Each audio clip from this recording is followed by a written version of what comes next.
bese kuzoba ile post le ethi wabona nini uthi boyfriend yakhe igay kwashaya cima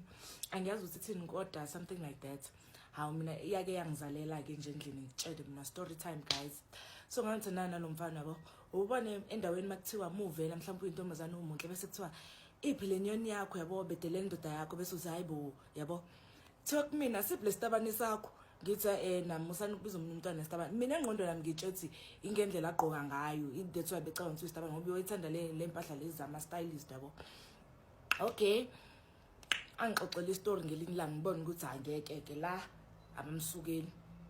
athi khona umfana ohlangane naye bebehlangana nalomfana lomfana angicela ukuthi cela ba meet up ngithi mina for in okulandela okukhuluma nakho konke athi ba meet up endlini ngithi hayi first red flag. Siqhubeka istory wathi uzombolthela ebusuku ngo9 ngathi hayibo indaba nobolthela usifebe yini indaba wena ungayigibeleli uhambe ngisavi ukuthi bambolthela uswe right athi safika endlini ngafika waphuma ngilanda ngaphandle sahamba sawufuna utshwala sathola kuvaliwe bese sathenga ukudla. That time this guy is paying when we born the wrong sathenga ukudla sahamba sayongena endlini.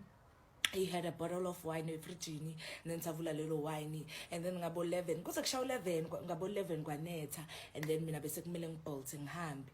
and then mangifika endlini wangitexta wathi umbolthelile still nokubuyela bathi akuhlonishwa mina. Mangifika endlini wathi kimi you looked nga dog it was nice spending time with you. Hey ngabona amahlasa ngijikele ngoba nale ndaba usabuka uyixoxa ngathi mina how wathi ngathi mina ngisaqhubeka ngalomngane wathi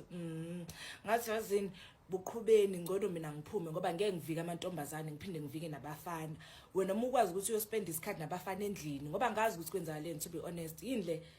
eyangixaka kakhulu ukuthi kwadliwa ama-edibles shuthi yonke into eyenzeka eyi-right kwakuhle kwayonke into eshiwoyo you understand konje yini futhi angengikhohliwe wathi yazi uhambeleni dog yazi sengibhorekile la wathi lo munye lo wami wathi ngama ngihambanga ukuthi kusasa ngiyangena ngemsebenzini wathi lo munye hayi ngcono mina ngize lapho wathi lo wami sengiyalala ngithi vele ngemsebenzini enginyanyisa kakhulu guys angithi ngithini enginyanyisa kakhulu ukuthi lo wami akayiboni into wrong ikutshene mina impilo nje i-right kuyena lo mfana lo lento ayenza i-right.